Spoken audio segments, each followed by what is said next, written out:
3 minggu itu isolasi mandiri adalah suatu hal yang berat, di mana ya kita pingin megang anak, pingin meluk anak, pingin bantuin istri ngurus anak, namun tidak bisa kita lakukan.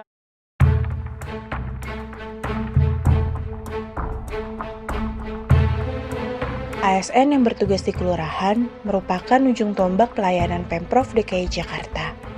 Mereka harus selalu siap siaga menjalankan berbagai tugas, termasuk di saat pandemi. Dengan intensitas bertemu warga yang cukup tinggi, resiko terpapar virus pun relatif lebih tinggi. Hal ini dialami oleh Nino Ardiansyah, Sekretaris Kelurahan Utan Panjang, Kecamatan Kemayoran. Ia dinyatakan positif COVID-19 dan sempat menjalani perawatan di RSPAD Gatot Subroto pada 28 Maret hingga 5 April lalu.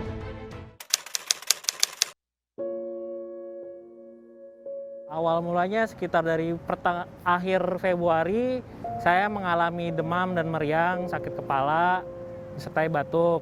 Dikarenakan waktu itu masih belum jelas gejala dan segala macam, saya anggap itu sakit saja biasa karena kesibukan.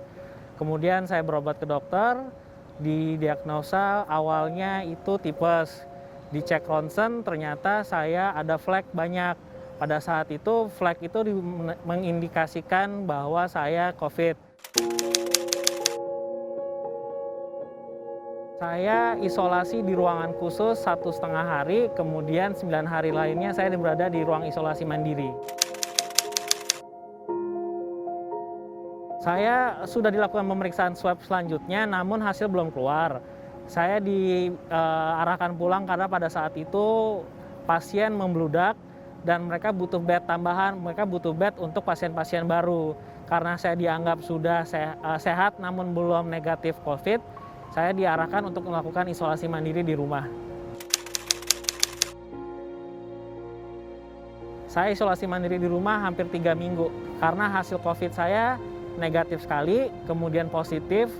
Karena waktu itu harus 2 kali negatif, saya harus mengulang lagi sampai dinyatakan 2 kali negatif. Jadi kurang lebih saya hampir 2 atau 3 bulan berada di rumah. Saya masih melakukan isolasi mandiri, saya tidur dan beraktivitas di kamar yang terpisah dengan anak dan istri saya.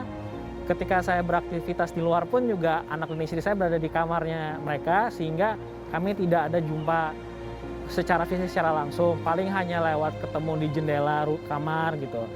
3 minggu itu isolasi mandiri adalah suatu hal yang berat, di mana ya kita pingin megang anak, pingin meluk anak, pingin bantuin istri ngurus anak, namun tidak bisa kita lakukan karena demi keselamatan semua gitu. Daripada mereka akhir tertular dari saya, lebih baik kita jaga diri saja walaupun itu sangat berat buat saya pribadi.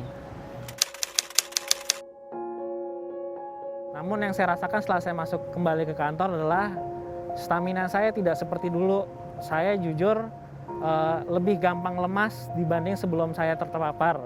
Hal ini mungkin juga karena paru-paru saya berdasarkan hasil ronsen sudah terkena flek kena pneumonia. Nah, menurut dokter spesialis paru yang ada di RSPAD, paru-paru saya tidak akan normal kembali seperti semula.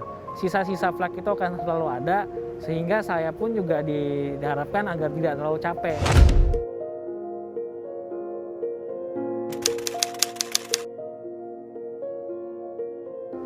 Saya sebagai penyintas COVID-19 pada masa-masa awal mengimbau masyarakat, memberitahukan kepada masyarakat bahwa COVID itu nyata.